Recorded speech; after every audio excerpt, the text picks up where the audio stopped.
మే 30 లోపు 80% రిజల్ట్ వస్తుంది. అవును. మళ్ళీ జూన్లో మీ దగ్గరకు వస్తా కదా ఇంటర్వ్యూ. 151 ప్లస్ 1, 2, 3, 4, 5 అనేది ప్లస్సే ఉంటుంది తప్ప మైనస్ ఉండవని నేను. వాళ్ళంతా 120 అంటున్నారు, మీరు 150కి వెళ్ళిపోయారు అప్పుడే. సార్ 120, 130 లెక్క రాదా? అసలు 120, 130 లెక్క కోసం అయితే మేము అసలు బిందాసుగా ఇంట్లో ఏదో సర్వే వచ్చింది, సర్వేలో కూడా దాదాపుగా 151 ప్లస్ కోసమే మా ప్రయత్నం. ఎందుకంటే పోయినసారి గెలిచిన దానికంటే అదనంగా 24 సీట్లు ఏదైతే ఓడిపోయామో 24 కొట్టాలని టార్గెట్. దాంట్లో 10 కొడతామా అంటే 151 ప్లస్ 10 161 కొడతామా, 170 కొడతామా, 175 కొడతామా, దానికోసం మేము వెయిటింగ్ అంతే తప్ప మేమేదో నార్మల్ గెలిచి. మీరు ఆ రేంజ్ లో ఉంటే నేను ఇంకా మాట్లాడలేను. ఇంకా వెంకటరెడ్డి గారు ఇప్పటి వరకు సర్వేల్లో మనం ఇప్పటి వరకు చూస్తోంది ఏంటంటే 120, 110 ఈ రేంజ్ లో అన్ని సర్వేలు కనిపిస్తున్నాయి వైఎస్ఆర్ కాంగ్రెస్ పార్టీ.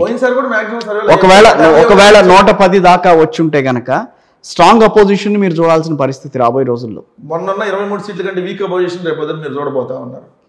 అదే చంద్రబాబు నాయుడుగా 23 సీట్లు కూడా రావు. గట్టిగా నేను 110, 120 అన్నప్పుడు ఇంకా మీకు 50, 120 మీకు సర్వే సమస్య ఇచ్చి ఉండొచ్చు. ఓకే, ప్రజా తీర్పు కాదు కదా అది.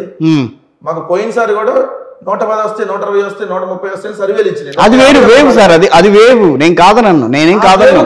ఆ వేవ్ వేరు సార్. మా మీద పాజిటివ్ ఓటింగ్ ఉంది, బల్ల గుద్ది మరీ చెప్తాం. పాజిటివ్ ఓటింగ్ ఉంది, నాట్ నెగిటివ్ ఓటింగ్. 94 ప్రభుత్వం మీద నెగిటివ్ ఓటింగ్ ఉంటుందేమో, బట్ ఫస్ట్ టైం ఆంధ్రప్రదేశ్ లో పాజిటివ్ ఓటింగ్ ఉంది. జగన్మోహన్ రెడ్డి గారు చెప్పిన మేనిఫెస్టోని ఇంప్లిమెంట్ చేశాడు. సో మన కోసం మంచి చేశాడు. కరోనా లాంటి కష్టాలను అండగా నిలబడ్డాడు. ₹1 అవినీతి లేకుండా 2,67,000 కోట్లు ఎక్కడన్నా ప్రజలకు ఎప్పుడైనా చేరిన దాఖలాలు ఈ ప్రపంచంలో ఉన్నాయి సార్. నాట్ భారతదేశం. 2,67,000 కోట్లు అదే చంద్రబాబు నాయుడు గారు పంచుంటే 2 లక్షల కోట్లు ఎత్తుకుపోయేవాళ్ళు. ఆయన చివరిలో పంచాడు. మరి ఏమైంది ఆయనకి 2019లో? ఏంది 10,000 ఎంత పంచినా కదా పసుపు ఫ్యాన్ మీద గుద్దారు కదా సార్. అదే పసుపు కుంకుమ. మనం రోజు మంచి చేయాలి సార్. కానీ చాలా మంది అంటే ఇప్పుడు వైఎస్ఆర్ కాంగ్రెస్ పార్టీ వాళ్ళతో పాటు తెలుగుదేశం వాళ్ళతో కూడా నేను మాట్లాడుతున్నప్పుడు 94లో పరిస్థితి ఏ రకమైన ఫలితాలు వచ్చాయో కరెక్ట్గా 30 ఏళ్ల తర్వాత 2024లో అదే రకమైన పరిస్థితి రాబోతోంది. టీడీపీ అధికారంలోకి రాబోతోంది, మొత్తం వేవ్ వస్తోంది అని చెప్పి వాళ్ళు మాట్లాడుతున్నారు. చెప్పుకొని అట్టన్నా సంతృప్తి పడినండి సార్. మీరు అట్టన్నా బతకాలి కదా. అసలు 94లో ఏం జరిగింది ఐడియా ఉందా? అలానే బతక వాళ్ళు సీట్ వాళ్ళేంది క్లీన్ స్వీప్ చేస్తామని వాళ్ళు చెబుతున్నారు కదా. క్లీన్ స్వీప్ చేసేవాడు గల్లీ పార్టీతో, ఢిల్లీ పార్టీతో. ఇవాళ ఏంటి శివరాత్రి, వాళ్ళ శివరాత్రి పండుగ రోజు మనం చేస్తున్నాం. జాగారం ఎక్కడ చేయాలి సార్? మోడీ గారు ఆఫీస్ బయట. 45 ఏళ్ళ ఇండస్ట్రీ, 14 ఏళ్ళు ముఖ్యమంత్రి. మన సెల్ ఫోన్ కనిపెట్టాడు. మిమ్మల్ని ఆడ కూర్చోబెట్టాను అంటాడు, నన్ను ఆడ కూర్చోబెట్టాను అంటాడు, ఈ కెమెరాలు కనిపెట్టాను అంటాడు. ఇట్టంటాడు. మోడీ గారి దగ్గరికి వెళ్ళి జాగారం చేసేది ఏంది? అమిత్ షా గారు ఆఫీస్ బయట జాగారం చేసేది ఏంది? సినిమాలో పెద్ద హీరో కదా సార్. ఇక్కడ డిఫరెంట్ క్యారెక్టర్లు ఎత్తాడు కదా. చెప్పులు తీసుకుందంతా పేకలు పీసి చంపేస్తా అంటాడు కదా రాజకీయాల్లో.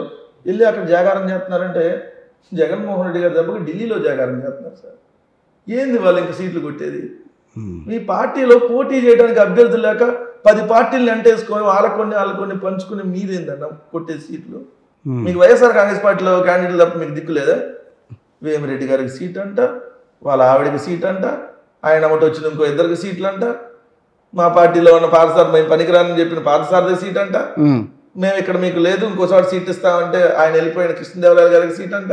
బాలశౌరి గారు మా సీట్ లేదన్న బాలశౌరి గారికి వాళ్ళ సీట్ అంట. అసలు రాజకీయాల్లో ఎప్పుడున్నాడో అసలు ఉన్నాడో లేదో తెలియని కొంతాల రామకృష్ణ అంట.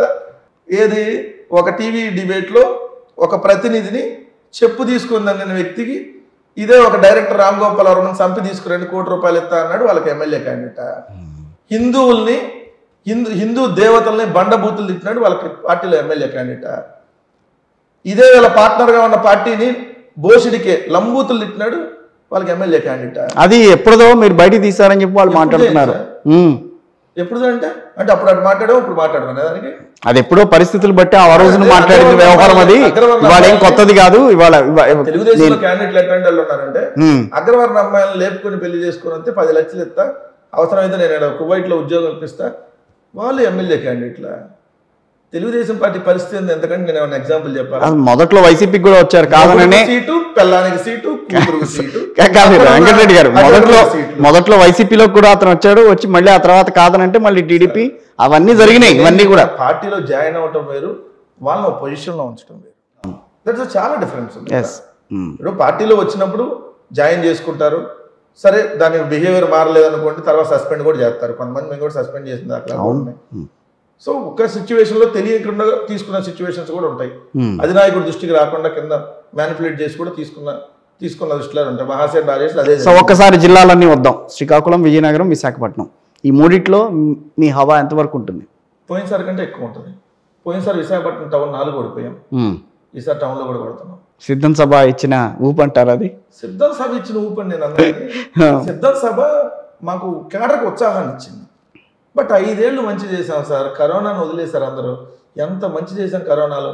పక్క రాష్ట్రం వాళ్ళందరూ మా రాష్ట్రానికి వచ్చి ఇంకొకటి ఇక్కడ పాయింట్ గమనించాల్సింది, ఎంత కాన్ఫిడెన్స్ లేకపోతే ఆయన వెళ్ళి వైజాగ్లో నేను రేపు ఒక ముఖ్యమంత్రిగా పదవిగా మళ్ళీ ప్రమాణం చేయబోతున్నాను ఇక్కడ అని చెప్పని అన్నారు ఆయన. సార్ జగన్మోహన్ రెడ్డి గారి కాన్ఫిడెన్స్ ఏంది అని ఎవరిని అడిగితే, అసలు మీ పరిపాలన ఎలా ఉంది అని ఎవరిని అడిగితే, మా పరిపాలన బాగుంటే ఓటేయమని. మరి ఋషికొండ వ్యవహారం అంతా మొత్తం వైజాగ్ అంతా నానారవసి చేస్తున్నారు. ఋషికొండ ఇప్పుడు అది ఎంత అద్భుతంగా గుండు కొట్టారన్నారు కదా, విద్యుత్ కాంతులతో ఎలా అలరిస్తుంది.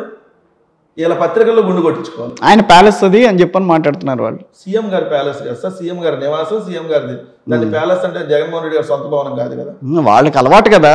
ఇక్కడ ఇప్పుడు హైదరాబాద్లో ఫిల్మ్ సిటీలో ఉన్న ప్యాలెస్ల గురించి వాళ్ళు మాట్లాడుకుంటున్నారు. అట్లాగే ప్యాలెస్ ఉంటుందని అనుకుంటున్నారు. ముఖ్యమంత్రి గారు తాడేపల్లిలో ఇల్లు కట్టుకున్నారు. ప్రతిపక్ష నాయకుడిగా ఉన్నప్పుడు జగన్మోహన్ రెడ్డి గారు అక్కడ నేను ముఖ్యమంత్రి అయినా ఇక్కడే ఉంటాను అక్కడ ఇల్లు కట్టుకొని మా పార్టీ ఆఫీస్ అని కూడా పక్కన కట్టుకున్నాం. అవును. బట్ దాన్ని సీఎంఓకి ఇచ్చాం. అప్పుడు సీఎంఓకి ఇచ్చి మేము పార్టీ ఆఫీస్ రెంట్లో ఉంటున్నాం. అవును ఉన్నాం కదా. దాన్ని ఇప్పుడు ఏంటంటే ప్రతిదాన్ని భూతార్థంలో పెట్టి చూపించడం. ఋషికొండ గుండు కొట్టారంట. ఎవడు గుండు కొట్టారు సరే, ఇల్లు ఎక్కడ కడతారు నాకు అర్థం కాల. పునాదులు లేకుండా ఇల్లు కట్టేస్తారు, గాల్లో కడతారు, లేదా కొండ మీద విగ్గు పెట్టి కడతారు. ఓకే, 3 జిల్లాలు అయిపోయిన తర్వాత గోదావరి జిల్లాలు. గోదావరి జిల్లాల్లో పోయినసారి 5 ఒక 2 సీట్లు ఓడిపోయాం మేము. ఈసారి 30 సీట్లు 1-0 తేడా ఉండేమని మొత్తం కొట్టేస్తారు. 34 సీట్లు మొత్తం 34 సీట్లు. సార్ నేను మళ్ళీ చెప్తున్నా, ఓవరాల్ 151 ప్లస్ తప్ప మైనస్ కాదు. కృష్ణా గుంటూరు జిల్లాలో ఎక్కడ మీకు పెద్దగా ఎఫెక్ట్ ఏమి ఉండదు. ఎందుకు ఉంటుంది? సామాజిక వర్గాల వారీగా చూస్తే కొంచెం ఇబ్బంది కలిగించే ప్రయత్నం కాదు. మరి అమరావతి కట్టాలని చంద్రబాబు నాయుడుకి ఓటేలేదు కదా సామాజిక వర్గం. సరే అది వేరు, ఆ సిచ్యువేషన్ వేరు, అప్పటి సిచ్యువేషన్ వేరు కదా. సామాజిక వర్గమే అది వేవ్ అని అంటున్నారు వాళ్ళు మాట్లాడేది అదంతా వేవ్ అంటున్నారు. ఉన్న అమరావతిని ఇప్పుడు చెడగొట్టేశారు. అక్కడ ఉన్న రైతులంతా కూడా వాళ్ళకి అర్థమైంది అసలు ఎవరు ఏం చేశారు అన్న విషయం అని చెప్పి మాట్లాడుతున్నారు. చెడగొడతాను మేము 3 బిల్డింగ్లు కట్టారు, పడేలా మరి ఇంకేం చెడగొట్టారంటారు ఏంది? మేము అమరావతిని చెడగొట్టలా, అమరావతిలో చేయలేమని చెప్పాం ఓపెన్ గా చెప్పినప్పుడు జీర్ణించుకునే వాళ్ళకి. సగం అభివృద్ధి చేసిన తర్వాత మీరేం చేయలేరు, దాన్ని అట్లా వదిలేశారు, దానివల్ల ఇబ్బంది అని. సగం అభివృద్ధి సగం ఏడు సార్ జరిగింది. మనం అంతా ఆ ప్రాంతం అదే మరి అదే చెప్తున్నాం. కాదు సార్, ఎక్కడన్నా రాజధాని టౌన్ లో రాజధాని వచ్చిందా, పల్లెటూరు రాజధాని అయిద్దా? పల్లెటూరు మండలం అవడానికి ఎన్నాళ్ళు పట్టింది, మండలం మున్సిపాలిటీ అవ్వడానికి ఎన్నాళ్ళు పట్టింది, మున్సిపాలిటీ కార్పొరేషన్ అవ్వడానికి ఎన్నాళ్ళు పట్టింది. ఆ కార్పొరేషన్ కదా కావాల్సింది ఏది రాజధాని కాకుండా 29 గ్రామాలు తీసుకొని వచ్చి మొత్తం ఆ రోడ్లు వేస్తా, డ్రైనేజీ మొత్తం, ఎలక్ట్రిసిటీ, అక్కడ రైల్వే ట్రాక్ తీసుకొని వస్తా, అక్కడికి ఎయిర్పోర్ట్ తీసుకొని వస్తా, ఇది ఈ బిల్డింగ్ ఇట్లా వంగినట్టుగా, ఈ బిల్డింగ్ ఇట్లా పైకి లేసినట్టుగా ఈ డిజైన్ లో కడతా. సరే, కృష్ణా గుంటూరు వదిలేద్దాం. ప్రకాశం జిల్లాలో ప్రకాశంలో కూడా పోయినసారి కంటే చాలా బెటర్. పోయినసారి 4 సీట్లు మేము ఓడిపోయారు. 4 ఏంటి? 4 కొండేపి ఓడిపోయారు, అద్దెంకి ఓడిపోయారు, తర్వాత ఓడిపోయాను రేపల్లె. రేపల్లి దీని కింద వస్తుంది. అంటే బాపట్ల పార్లమెంట్ లో వచ్చినప్పుడు మేము పోయినసారి రేపల్లి ఓడిపోయాను. ప్రకాశం జిల్లాలో అద్దంకి ఓడిపోయాం, అదే విధంగా పరుచూరు ఓడిపోయాను, కొండేపి ఎస్సీ కాన్స్టిట్యుయెన్సీ ఓడిపోయాను. సో ఇప్పుడు అవన్నీ కొంచెం కనిపిస్తున్నట్టున్నాయి. ఒకటి బెటర్ గా ఉన్నాం 100%. ఈసారి ఇప్పుడు ఆయనకి ఇచ్చారు కదా, ఆదిమూలపు సురేష్ గారికి ఇచ్చారు. సో పరుచూరు కూడా